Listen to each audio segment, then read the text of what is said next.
Et la gang, je vous donne mes meilleurs trucs pour ajuster vos poignets puis vos levers.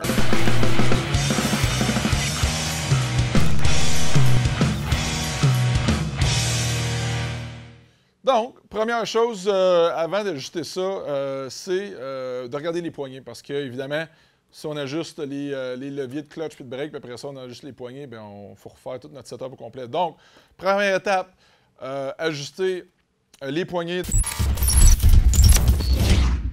Donc, jamais trop haut, les poignets, jamais trop bas.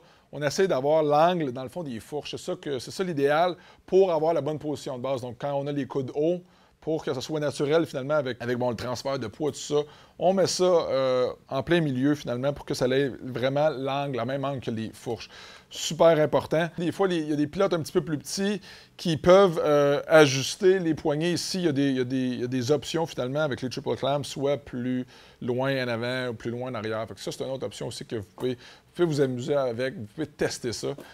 Mais toujours en gardant l'angle des poignets vraiment la même que les fourches. Quand on serre aussi les vis ici des poignets, c'est super important de y aller comme ça en croisé. Jamais les deux vis de gauche, après ça les deux vis de droite. On ne veut pas que ça change l'angle.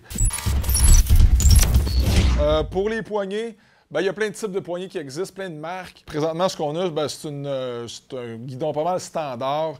Si vous voulez quelque chose qui est plus durable, allez-y avec les poignées surdimensionnés qui n'ont pas de barre ici au milieu. Ça va être évidemment pas mal plus solide, plus durable. L'autre chose qui est super important que je vois quand je donne des cours, souvent avec les jeunes, c'est qu'ils ont les leviers de clutch et de break vraiment pas bien ajustés. C'est ben trop haut ou ben trop bas. Les leviers doivent être vraiment une position, je vous dirais à peu près 1 pouce vers le bas avec la poignée ici pour que le pilote ait la bonne position finalement, pas qu'il force les doigts comme ça puis que la pression soit des poignets plus que d'autres choses ou d'un doigt.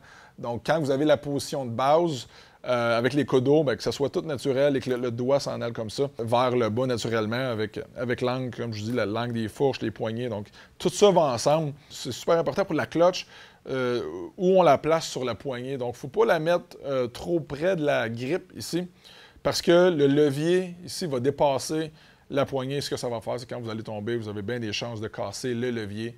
On ne veut pas ça. Donc, allez-y vraiment pour que, quand vous tirez sur l'embrayage comme ça, pour que le levier ici soit à l'intérieur et non à l'extérieur. J'espère que ça va vous aider.